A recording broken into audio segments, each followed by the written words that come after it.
আশি কিংবা ৯০ দশকের দিকে বাংলাদেশের গ্রাম অঞ্চলগুলোতে যেখানে নদীমাতৃক কিংবা বিল, খাল, ঝিলে আপনার এই যে ভাদ্র মাস এলেই এই নৌকার প্রচলন ছিল, বিশেষ করে ডিঙ্গি নৌকা। এপার থেকে ওপারে যাওয়া যেত।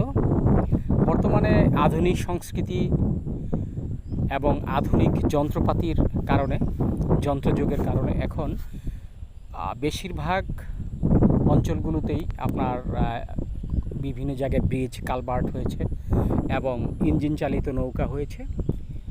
এখন এই ইঞ্জিন নৌকার কারণে এখন বাংলাদেশে এই ডিঙ্গি নৌকাটা খুব কম দেখা যায়।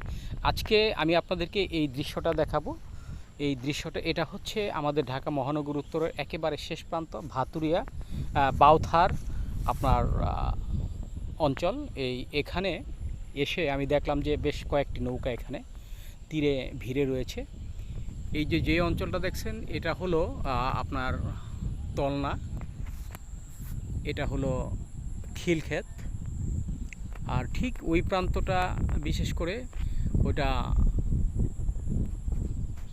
আপনার বসুন্ধরা। এই অঞ্চলগুলো আসলে ধীরে ধীরে হয়তো শহর হয়ে যাবে। এই যে দেখছেন বালু ফেলছে, এই বালু ফেলার কারণে হয়তো আগামী 5 বছর পরে আমাদের যে ঐতিহ্যবাহী অঞ্চলগুলো আমরা হয়তো হারিয়ে ফেলব। এই হারিয়ে ফেলার একমাত্র কারণ হচ্ছে আমরা এখন বর্তমানে আমাদের যে বড় জমিগুলো আছে, যে ফসলি জমিগুলো আছে, এই জমিগুলো আসলে মূলত করে আমরা ফসল ফলানি বাদ দিয়ে এখন আমরা বিভিন্ন ধরনের এই আপনার বাড়িঘর করে ফেলি, যার জন্য আবাসন ভূমি করার ফলে হয়তোবা আগামী 5 বছর পরে আমরা এই যে নদীমাতৃক কিংবা আমাদের গ্রাম অঞ্চলের যে দৃশ্যগুলো হয়তো আমরা আর দেখতে পাবো না।